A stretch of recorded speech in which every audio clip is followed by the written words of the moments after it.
अरावली के पश्चिम में क्या है? रेगिस्तान। तो पहली बात, वहां से जो गर्म हवा आ रही है उसको अरावली रोकता है, और दूसरी बात, वहां से जो धूल आ रही है महीन, उसको अरावली रोकता है।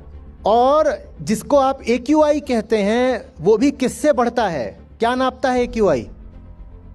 SPM, पार्टिकुलेट मैटर, माने धूल ही नापता है, गैस नहीं नापता AQI। अरावली था जो रोका करता था इसी पार्टिकुलेट मैटर को रेगिस्तान से दिल्ली NCR की तरफ आने से। आप काट दो अरावली को, ये सब और आएगा। आप काट दो अरावली को, गर्म हवाएं और ज्यादा आएंगी। उन गर्म हवाओं से अमीरों को कोई फर्क नहीं पड़ने वाला, उनके पास AC हैं। उस धूल से अमीरों को कोई फर्क नहीं पड़ने वाला, उनके पास फिल्टर्स हैं, प्योरीफायर्स हैं। आप पत्थर तोड़ रहे हो, उसमें से धूल उड़ रही है ना, वो धूल क्या वो लोग सूंघ रहे हैं जिनके घर में उस पत्थर की अब टाइल्स लगने वाली हैं? उन्हीं पत्थरों की टाइल्स लगेंगी अमीरों के घरों में। हर जब वो खनन चल रहा था और उससे जो माइक्रो पार्टिकल्स उठते हैं खनन से, वो क्या उन अमीरों की नाक में गए थे? कुछ मिनरल्स भी निकल सकते हैं इन पहाड़ियों पर। वो जो मिनरल्स निकलेंगे, उन मिनरल्स को निकालने की सारी जिम्मेदारी किस पर है? वहां जो एक गरीब वर्कर है। पर उन मिनरल्स का इस्तेमाल कौन करने वाला है?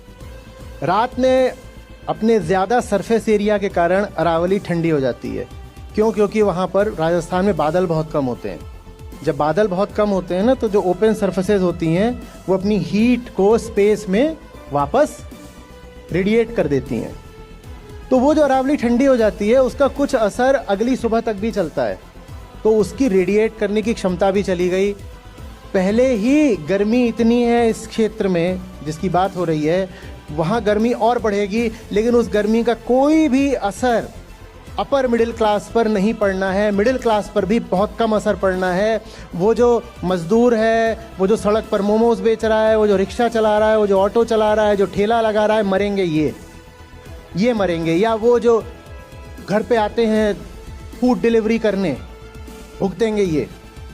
इसलिए आप पा रहे हो कि कोई बड़ी आवाज इसमें नहीं बोल रही है, क्योंकि किसी का कोई नुकसान होने जा ही नहीं रहा। सबको ऐसा लग रहा है नुकसान तो होगा और भरपूर होगा, पर वो नुकसान क्या है इनको दिखाई नहीं दे रहा।